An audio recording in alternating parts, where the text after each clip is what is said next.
Kali ini aku kedatangan tamu jauh. Dia berasal dari salah satu pulau terbesar yang ada di Indonesia, yang memiliki julukan Pulau Seribu Sungai. Lagi-lagi aku mendaki dengan anak Kalimantan, yang menjadi partner pendakianku kali ini. Ya, kenalin nih, Muhammad Arbani. Siapa saja dia si Arban. Dia jauh datang dari Kalimantan tanpa arah dan tujuan.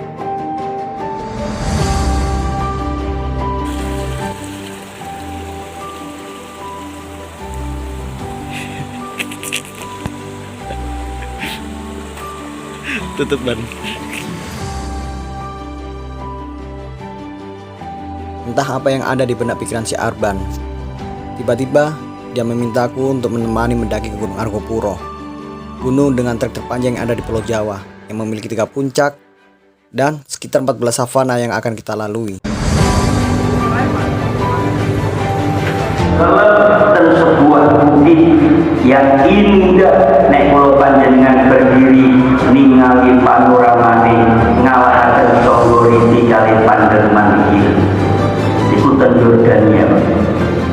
Bapak Ibu sekalian ingkang kawula mulyakaken, sampai dirine guru kula nek kepengin.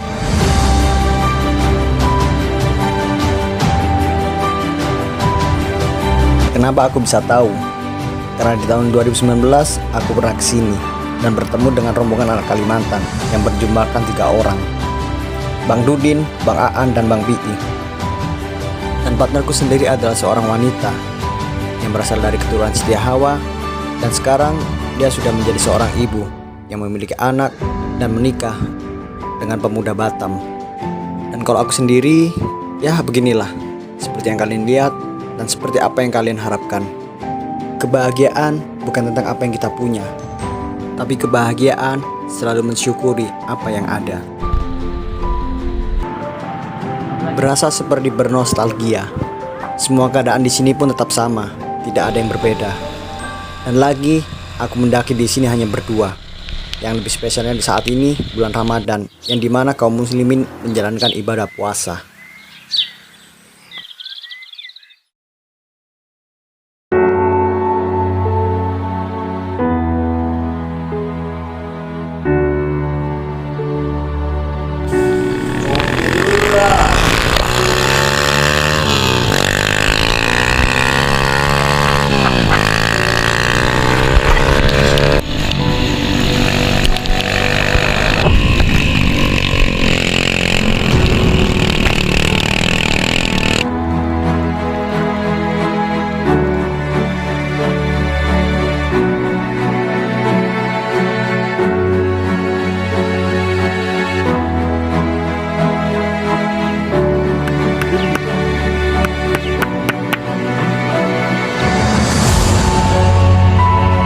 Dataran tinggi Hyang yang memiliki status Suaka Marga Satwa.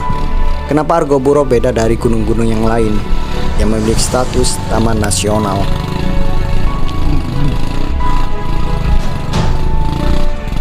Argopuro masuk dalam kawasan konservasi alam. Kawasan konservasi sendiri adalah kawasan hutan yang memiliki tempat tinggal, keanekaragaman tumbuhan, hewan, beserta ekosistemnya.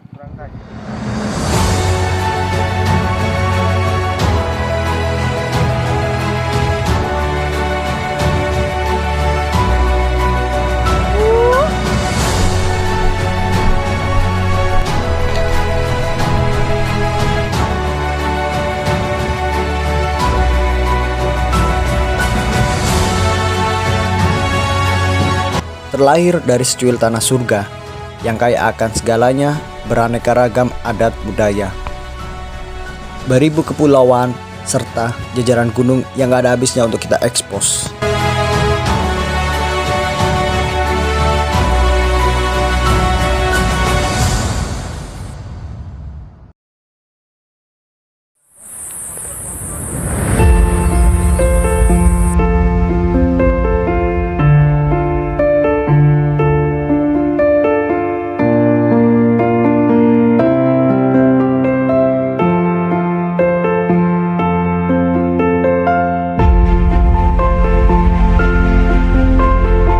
Kalian tidak akan menjumpai banyak pendaki di gunung ini.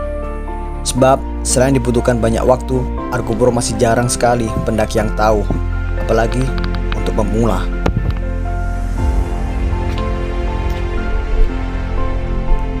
Savana pertama yang kita jumpai di hari kedua pendakian ini adalah savana kecil. Dan kalau boleh jujur, aku sendiri suka bereksistensi. Apalagi kita berada di tempat seperti ini. Siapa sih yang enggan untuk berfoto? Dan kalau boleh mengutip kata-kata Mbak Uki, buat apa bereksistensi kalau tanpa adanya kontribusi? Dari sini mungkin aku mulai dari hal-hal yang kecil, hanya membersihkan sampah-sampah yang berserakan di setiap pemberhentian para pendaki.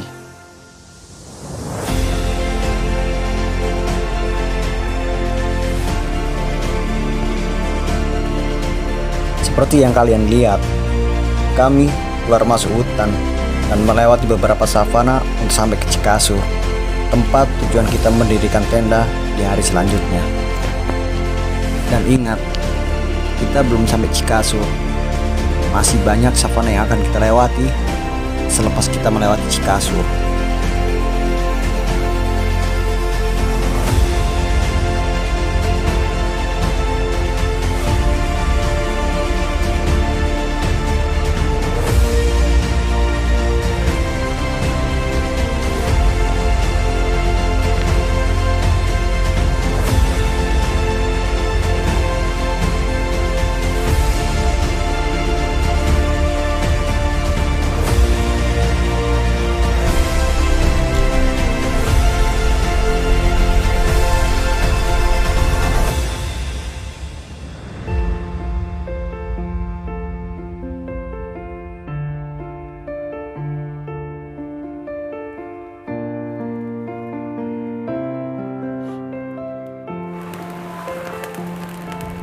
Udah Ban, dikit-dikit aja.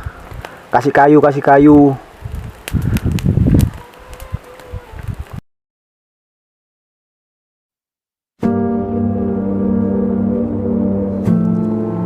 ketiga pendakian, kami tidak melanjuti perjalanan ke Sabana Lonceng. Rasa ingin menghabiskan waktu di Cikasur kembali muncul. Aku dan Arban ingin sekali mencari bulu merak di sekitar Cikasur, dan juga tempat sisa-sisa peninggalan kolonial Belanda.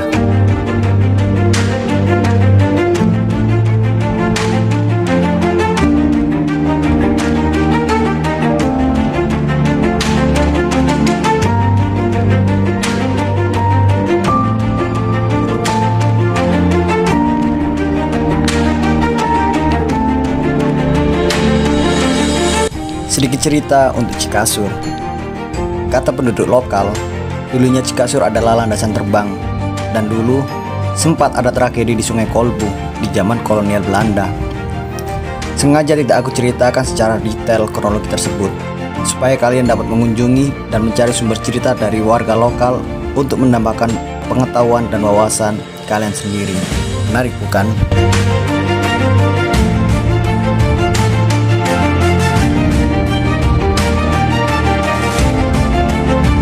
Alhasil, kita mendapatkan beberapa bulu-bulu merak yang berserakan di padang ilalang. Beberapa merak pun terbang menjauh, seakan terusik akan kehadiranku. Dan sayangnya, kameraku hanya berlensakan biasa, yang tidak dapat optimal di saat merak-merak bertengger di atas pepohonan. Aku pun tidak dapat menjangkaunya. Mungkin kalian harus datang sendiri dan menikmatinya.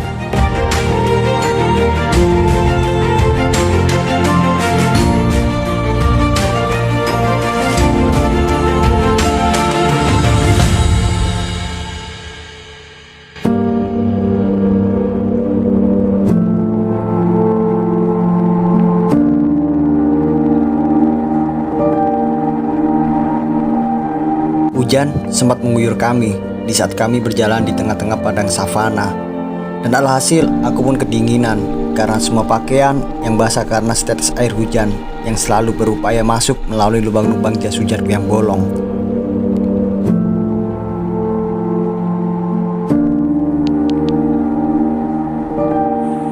Sialnya kami pun enggan melanjutkan perjalanan kami ke Sabana Lonceng karena kehabisan waktu dan takut hujan akan menghampiri kita lagi.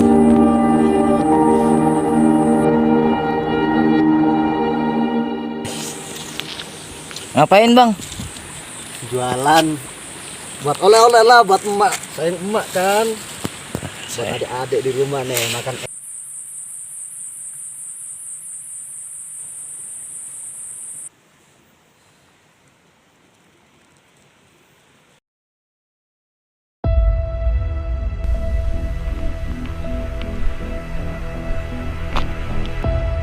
Di hari kelima ini adalah hari yang paling berat bagiku, karena kami sendiri memulai titik pendakian di Rawa Embing yang gak biasanya aku lakukan ketika mendaki di Arkopuro.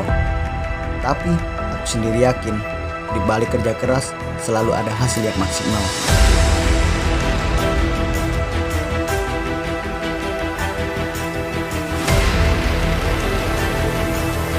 Kami sendiri memutuskan akan mengunjungi Puncak Rengganis lebih dulu sebelum lanjut ke Puncak Arkopuro dan Puncak Arca.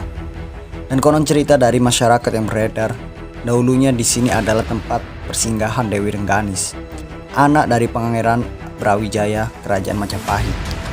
Dewi Rengganis tidak diakui oleh kasta kerajaan, maka sebab itu dia pergi dan membangun petilasan di atas Gunung Arkopuro yang berada di dataran tinggi Hyang bersama para dayang setia Dewi Rengganis saat itu. Ada beberapa komplek, contohnya seperti taman kerajaan, kolam ikan, dan sebenarnya masih banyak peninggalan yang sampai saat ini belum ditemukan. Di puncak ini, titik tertinggi pegunungan Hyang yang memiliki ketinggian 3088 meter dari permukaan laut. Taman hidup sendiri akan menampakkan keindahannya, dan tanpa kusadari perjalananku masih panjang. Jauh dari tempat aku berdiri terlihat pegunungan Arkopuro.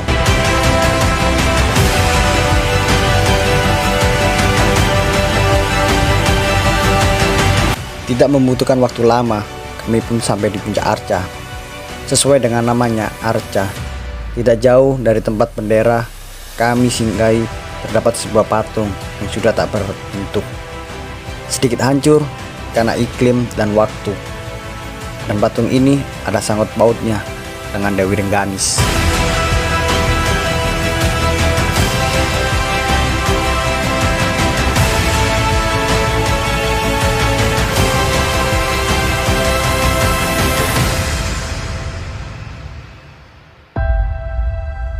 Kami pun tiba di hutan lumut dengan vegetasi yang cukup rapat.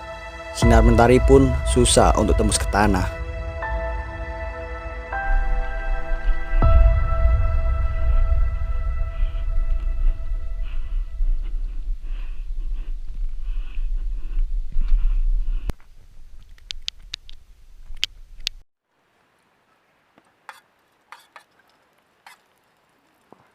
Kalau belum panas jangan dimasukin.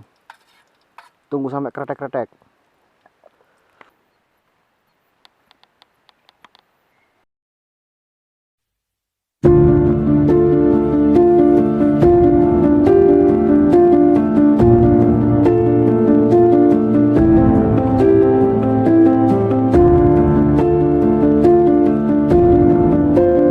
Entah kenapa danau ini dinamakan Taman Hidup.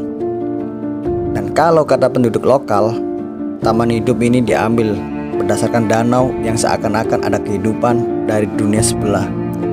Ketika kalian berteriak di tempat ini, tak lama berselang kabut akan mengambil kalian dan menutup kawasan sekitar.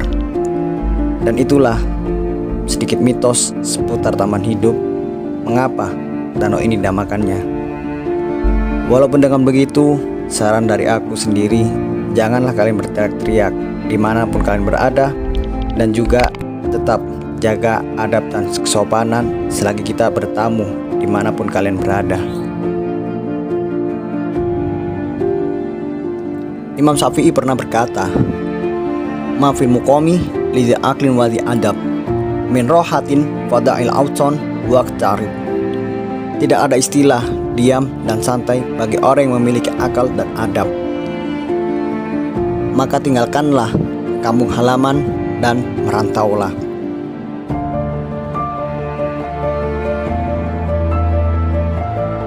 Mungkin cukup sekian petualangan kami kali ini. See you next time and see you next exploring.